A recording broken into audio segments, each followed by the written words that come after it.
সুদ মারানি তুই একবারও রেসপন্ড করিস নাই। তুই কত জমি রেলের জমি বিক্রি করছিস, তুই একবারও বলিস নাই পরিবহনে তুই কত টাকা দুর্নীতি করতেছিস, তুই একবারও বলিস নাই রেলওয়ে টেন্ডারবাজিতে খাতকে পোলা তোর বউরে কতবার বিক্রি করছিস।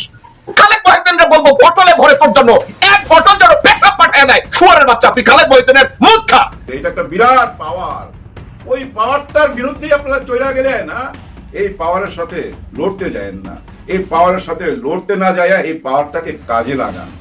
অবশেষে বিএনপির স্থায়ী কমিটির বিতর্কিত সদস্য জনাব মির্জা আব্বাসকে জয় বাংলা করে দিলেন পিনাকি ভট্টাচার্য। মির্জা আব্বাসের যে গোপন রহস্য পিনাকি ভট্টাচার্য ফাঁস করে দিয়েছেন, প্রমাণ সহ দলিল সহ, বাংলাদেশে মির্জা আব্বাসের রাজনীতি নেই, মির্জা আব্বাস জয় বাংলা হয়ে গেছে।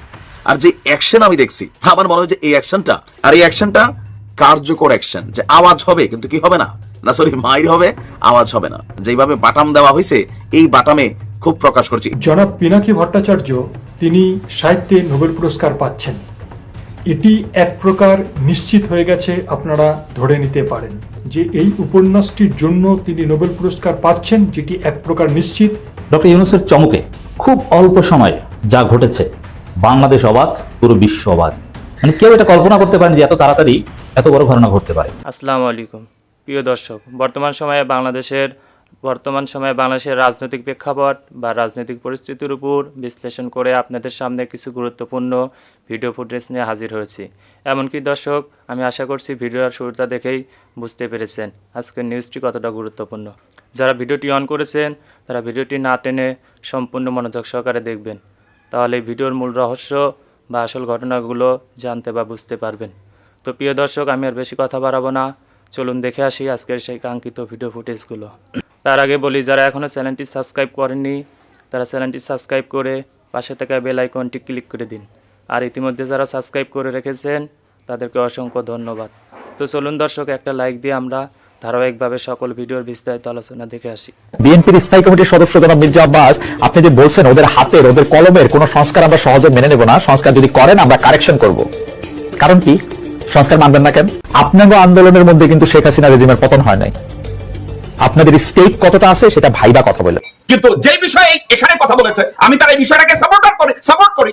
আমি তো বাংলাদেশের দালাল, আপনাদের মনে আছে তো?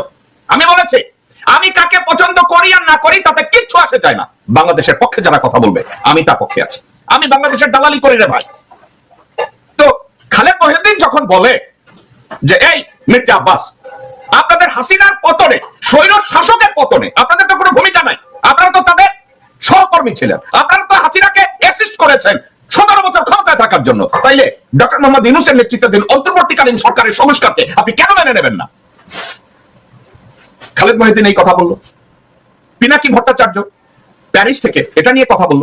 আমি এটা নিয়ে কন্টিনিউয়াসলি কথা বলছি। যখন আমরা এগুলো নিয়ে কথা বলছি তখন মির্জা আব্বাস আর টিকে থাকতে পারে নাই। তখন সে প্রেস কনফারেন্স, দরবেশের সালমান রহমানের টাকা খেয়ে মোটা হয়েছেন, স্বাস্থ্য ভালো করেছেন, চেহারা সুন্দর করেছেন, লম্বা লম্বা কথা বলেন। মির্জা আব্বাস, প্রথম আমি খালেদ মহিউদ্দিনকে দিয়ে শুরু করি। আপনি বলেছেন সালমান রহমানের টাকা খেয়ে একটু শরীর মোটা করেছে, তরতাজা করেছে, দেখতে সুন্দর হয়েছে। খালেদ মহিউদ্দিন সবসময় আপনার চেয়ে দেখতে সুন্দর। খালেদ মহিউদ্দিন যে মুহূর্তে যোগ্যতা অর্জন করে বিসিএস পরীক্ষা দিয়েছে এবং তারপরে লেখাপড়া করে যোগ্যতা ভিত্তিক বিচারে চাকরি পেয়েছিল, ম্যাজিস্ট্রেটের চাকরি, তো দেখতে তখন থেকেই ভালো ছিল। ওর পিছনে মেয়েরা এমনি লেগে থাকতো, ওর চেহারা সুন্দরের দরকার ছিল না। এখন একটা মানুষ যখন তার পেশা পরিবর্তন করে, সে চিন্তা করেছে মিডিয়া সে ভালো করবে, কথাবার্তা সে ভালো বলে। সে সালমান রহমানের মতো একজন পিশাচ তাকে টার্গেট করেছে, ওই পিশাচ ইন্ডিপেন্ডেন্টে তাকে টেনে এনেছে, তাকে প্রডিউস করেছে, তার টাকা খেয়েছে। এখন সালমান রহমান কোথাকার কোন আলা হযরত? সালমান রহমান হলো বাংলাদেশের সবচেয়ে বড় চোর, ব্যাংক ডাকাত, দর্শক, খানকির পোলা, শুয়োরের বাচ্চা। এখন খালেদ মহিউদ্দিন যদি এই খানকির পোলার কাছ থেকে পয়সা খেয়ে থাকে, ওই টাকা খাওয়া তো ভালো, ওটা তো হালাল। কারণ খালেদ মহিউদ্দিন তো কাজ করে পয়সা নিয়েছে। খালেদ মহিউদ্দিন কি বিনা কাজে পয়সা নিয়েছে? কিন্তু খালেদ মহিউদ্দিন কি তোমার মতো চাঁদাবাজি করে, জমি দখল করে, সায়দাবাদে সালাউদ্দিন এমপির সব গুন্ডা পান্ডাদের তারাইয়া ওই পরিবহন বাণিজ্যে প্রতিদিন 1 থেকে 1.5 কোটি টাকা কামাইয়া তো শরীর মোটা করে দেয় রে শুয়োরের বাচ্চা, এই হারামজাদার বাচ্চা? খালেদ মহিউদ্দিন কি তোর মতো গাবুর হয়েছে, তোর মতো ইতর হয়েছে শুয়োরের বাচ্চা? যেখানে 1 কাঠা জমির মূল্য 40 লাখ টাকা, খানকির পোলা তুই ওই 1 কাঠা 1 বিঘা ব্যক্তির 40 লাখে, শুয়োরের বাচ্চা ওই নাকি তোর বাবার পুটকি মারার পয়সা? শুয়োরের বাচ্চা মিটিং এ গালি দাস সাউয়ার পোলা, তুই কি একবারও কইছিস যে তোর অপরাধের ফিরিস্তি তুই এগুলা কেমনে করছিস? এই চুপ পারানি, চুপ পারানি, তুই একবারও রেসপন্ড করিস নাই। তুই কত জমি রেলের জমি বিক্রি করছিস, তুই একবারও বলিস নাই পরিবহনে তুই কত টাকা দুর্নীতি করতেছিস, তুই একবারও বলিস নাই রেলওয়ে টেন্ডারবাজিতে খামকির পোলা তোর বউরে কতবার বিক্রি করছিস। তোর এখন খালেদ মহিউদ্দিনের চেহারা দেখে তোর হিংসা লাগে? হ্যাঁ শুয়ারের বাচ্চা, খালেদ মহিউদ্দিনরে বলবো বটলে ভরে তোর জন্য এক বটল যেন পেশাব পাঠিয়ে দেয়। শুয়ারের বাচ্চা, তুই খালেদ মহিউদ্দিনের মুখ খা। সোশ্যাল মিডিয়াকে আপনারা ভিলেন বানায় ফেললেন। সোশ্যাল মিডিয়ার কি পাওয়ার আপনারা জানেন না, বুঝেন নাই। জুলাই আগস্টে সোশ্যাল মিডিয়ার কি পাওয়ার, ওই পাওয়ারের ভয়েই তো নেটওয়ার্ক বন্ধ করে দিছিল, ওয়াইফাই বন্ধ করে দিছিল, সরকার বুঝা ফেলাইছিল, পতিত সরকার বুঝা ফেলাইছিল। এটা একটা বিরাট পাওয়ার। ওই পাওয়ারটার বিরুদ্ধে আপনারা চলে গেলেন। কিভাবে গেলেন, কিভাবে আপনাদের মুখে আসলো শুয়োরের দল, কিভাবে বললেন জন্মের ঠিক নাই। একজনকে বলা মানে সবাইকে বলা। কারণ কি জানেন, এখন এই অনলাইন ইউটিউব ফেসবুক এটা যে কি শক্তি, এই সোশ্যাল মিডিয়ার যে কি শক্তি আজকে থেকেই আপনি বুঝতে পারতেছেন না? দেখছেন তো নিশ্চয়ই পিনাকি ভট্টাচার্যের কন্টেন্টটা আপনারা দেখছেন তো না? নিশ্চয়ই দেখছেন। দেখার পর বুঝতে পারতেছেন কি পাওয়ার, মারাত্মক পাওয়ার। তো এই পাওয়ারের সাথে লড়তে যায়েন না, এই পাওয়ারের সাথে লড়তে না যায় এই পাওয়ারটাকে কাজে লাগান। আপনারা কি করলেন গত 8 মাসে? এই সোশ্যাল মিডিয়াকে কাজে লাগাইছেন। যখন আইসা বুঝলেন সোশ্যাল মিডিয়ার মর্ম, তখন হাজার হাজার ফেক আইডি দেখাই দিল। তো সবই তো দেখাই দিছে, দেখলেন তো আপনাদের ফেক আইডি এগুলা দেখে মানুষ হাসতেছে না? আপনাদের কমেন্ট বক্সে যায় কি কমেন্ট করতেছে, হাসির রিয়াকশন দেখেন না?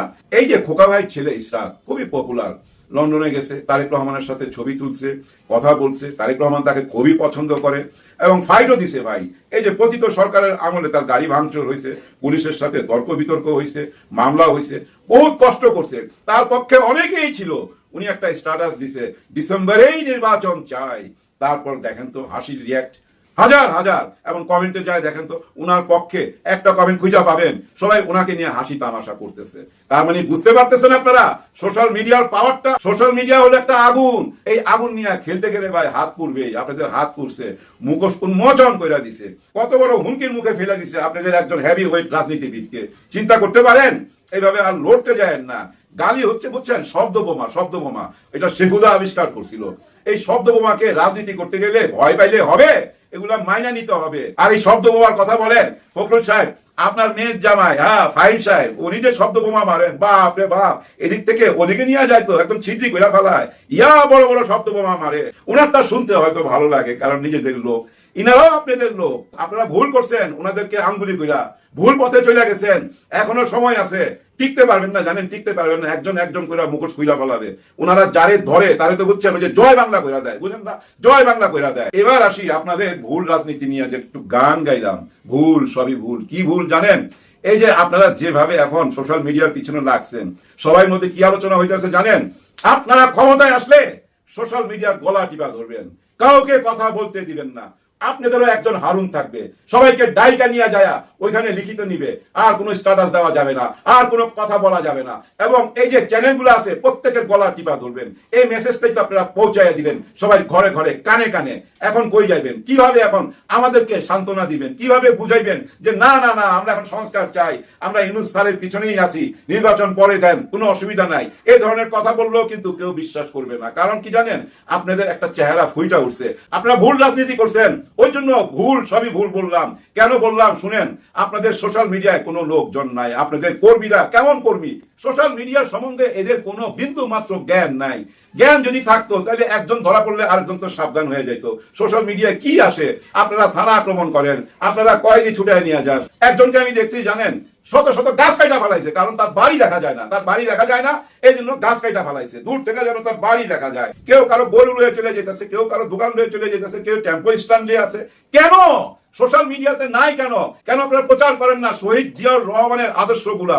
উনি তো সবার জন্য দুয়ার খুলে দিছিলেন, রাজনীতির দুয়ার খুলে দিছিলেন, সবাইকে কাছে ডাইকা নিয়ে আসছিলেন। আপনারা কেন জিয়াউর রহমানের ওই খাল খননের ভিডিওগুলা আমাদেরকে দেখাইতে পারেন না?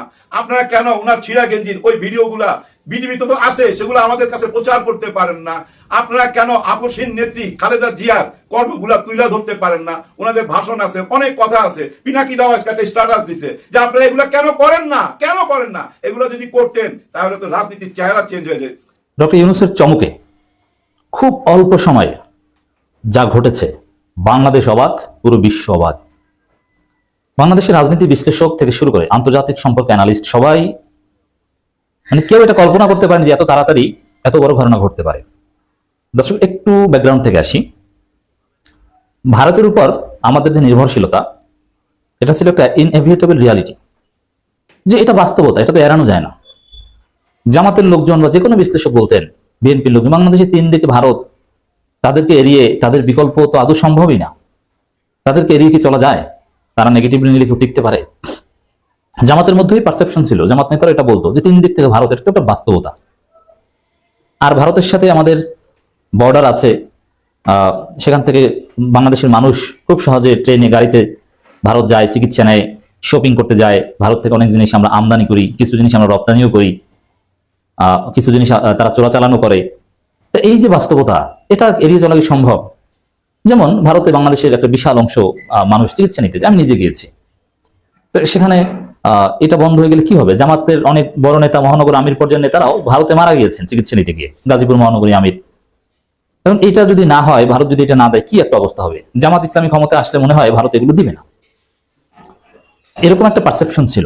আওয়ামী লীগও মনে করতো, বাংলাদেশের জনগণও মনে করতো, এবং ভারতও মনে করতো এটা, যে আমরা এগুলো বন্ধ করে দিলে, চাল ডাল পেঁয়াজ দেওয়া বন্ধ করে দিলে, এবং এটা বলতো প্রকাশ্যে, পেঁয়াজ বন্ধ করে দিলে বুঝবা মজা, এবং চিকিৎসা নিতে না দিলে না চিকিৎসার অভাবে মারা যাবে, এরকম কথাবার্তা বিজেপির অনেক নেতা প্রকাশ্যে বলতো, পশ্চিমবঙ্গে অনেকে বলেছে। এবং বাংলাদেশের লোকজনের পারসেপশন ছিল এটা, যে ভারত চাইলে আমাদেরকে বিভিন্নভাবে মেরে ফেলতে পারে, জাস্ট তাদের ভিসা সুবিধা বন্ধ করে দেওয়ার মাধ্যমে, ব্যবসা বাণিজ্য বন্ধ করে দেওয়ার মাধ্যমে। এটা সবার পারসেপশন ছিল, বিএনপি, জামাত থেকে শুরু করে সবাই এটাই ভাবতো। জামাতও ভাবতো, এমনকি জামাতের প্রতিনিধিও পাঠানোর চেষ্টা করতো ভারতে, যে না, তাদের সাথে একটা আস্থার সম্পর্কে যাওয়া যায় কিনা, কারণ ক্ষমতা আসলে তো দেশ চালাতে হবে, ভারতে চিকিৎসা নিতে না পারলে কি হবে? তখন তো জনগণই ক্ষমতা থেকে নামিয়ে দিবে। কিন্তু না, জামাত ক্ষমতা আসা লাগে নাই। জামাতের সাথে যে আচরণ করতো ভারত, সেই আচরণ ডক্টর ইউনূস সরকারের সাথে করা শুরু করেছে। ভারত মনে করে যে না, বাংলাদেশ এখন জামাত ক্ষমতায়, অতএব ওই জামাতের প্রতি ভারতের আকীদা এক্সারসাইজ এখনই শুরু করেছে, সবকিছু বন্ধ করে দিয়েছে কার্যত। কিন্তু না, দিস ইজ প্রফেসর ইউনূস। তিনি অল্পের মধ্যে, মুহূর্তের মধ্যে উত্তম বিকল্প তৈরি করেছেন, যেটা আমাদের কল্পনার বাইরে ছিল। আমরা কেউ এই বিকল্প আগে সাজেস্ট করতে পারেন, কোনো বিশ্লেষক পারেন, যে ভারত তাদের ভিসা বন্ধ করে দিলে, চিকিৎসা নিতে যাওয়ার রাস্তা বন্ধ করে দিলে, যে আমরা বাসে কিংবা ট্রেনে ভারত যাই, এত সুন্দর সহজ সুবিধা বন্ধ করে দিলে আমাদের কি হবে? কিন্তু না, সেম খরচে, ওভারঅল কম খরচে আমরা ভারতের চেয়ে আরো উন্নত চিকিৎসা এখন নিতে পারছি। ডক্টর ইউনূসের কল্যাণে সেই ব্যবস্থা হয়েছে। দর্শক, একটা খবর ইত্তেফাকের, বাংলাদেশিদের মেডিকেল ভিসা না দিয়ে চীনের জন্য পথ খুলে দিয়েছে ভারত। এখন চীন পথ খুলে দিয়েছে ডক্টর ইউনূসের কল্যাণে। পাকিস্তান পথ খুলে দিচ্ছে, যোগাযোগ ব্যবস্থা উন্নত হচ্ছে। ইরান এগিয়ে আসছে, তুরস্ক এগিয়ে আসতে চাইছে, মালয়েশিয়া, থাইল্যান্ডও খরচ কমাচ্ছে। দেখেন, এখন বিষয়টা এমন পর্যায়ে এসেছে, আপনি পশ্চিমবঙ্গে 300-350 টাকা, বাংলাদেশি টাকা বা রুপির কথা যদি বলি, বা 500 টাকার নিচে এখন হোটেল পাওয়া মুশকিল। অথচ চীনের বিভিন্ন প্রদেশে আপনি বাংলাদেশি টাকার 100 টাকা, 125 টাকায় হোটেল পাবেন, এসি রুম। আপনি যদি পশ্চিমবঙ্গে কিংবা চেন্নাইতে, মুম্বাইতে বাংলাদেশি মানুষ যায় বেশি চিকিৎসা নিতে, সেখানে 3 বেলা মোটামুটি খেতে চান, অনেক জায়গা তো চাইলেও গরুর গোশত খেতে পারবেন না, অনেক জায়গায় পাবেন, চেন্নাই, ভেলোর বা এইসব জায়গায় গরুর গোশত পাওয়া যায়। তাতে আপনি 3 বেলা 300 টাকার নিচে খাবেন, এটা খুব কষ্টকর মানসম্মত খাবার যদি খেতে চান। অথচ 100 টাকা, 120 টাকা, 150 টাকায় 3 বেলা খাবার আপনি গরুর গোশত দিয়ে খেতে পারবেন চীনে। এতটাই কম খরচ। আর চিকিৎসার যে খরচ, এটা নিয়ে বাংলাদেশে আলোচনা হয় না। বাংলাদেশি লোকজন যেসব জায়গায় ভারতের চিকিৎসা নিতে যেত, সেসব জায়গায় চিকিৎসার খরচ তারা অনেক বাড়িয়ে দিয়েছিল। একসময় বিখ্যাত চেন্নাইয়ের ভেলোরের সেই CMC hospital, Christian missionaries hospital, সেই হসপিটালে খুব কম খরচে অনেক জটিল রোগের চিকিৎসা হতো, ক্যান্সারের অপারেশন বা অনেক কিছু। কিন্তু সেই সিএমসির অবস্থা এখন বাংলাদেশের গলাকাটা প্রাইভেট হসপিটাল মতো, লক্ষ লক্ষ টাকা নেমে যাবে আপনার চিকিৎসা নিতে। টেস্টের খরচ অনেক টাকা, বিভিন্ন টেস্ট 35,000, 40,000, 50,000, 1 লাখ, 2 লাখ, 3 লাখ টাকা টেস্টের খরচ। যে টেস্ট করাতে আপনার কোনো জটিল ক্যান্সারের বা এরকম কোনো টেস্ট করাতে যেটা ভারতে খরচ আপনার 50,000, সেটা চীনে তার চাইতে উন্নত মানের মেশিনারিজ দিয়ে টেস্ট করতে পারবেন আপনি 10,000 টাকায়। তাহলে ওভারঅল অনেক কম খরচে আরো উন্নত চিকিৎসার সুযোগ বাংলাদেশের মানুষ অলরেডি পেয়েছে, এজন্য তারা চীন যাচ্ছে। দর্শক, আমি আশা করছি ভিডিওটি সম্পূর্ণ মনোযোগ সহকারে দেখেছেন। আজকের মতো নিউজটি শেষ করছি, এখানেই সমাপ্ত। পরবর্তীতে নতুন কোনো টপিকস নিয়ে আবার দেখা হবে। এ পর্যন্ত সবাই ভালো থাকবেন। আল্লাহ হাফেজ।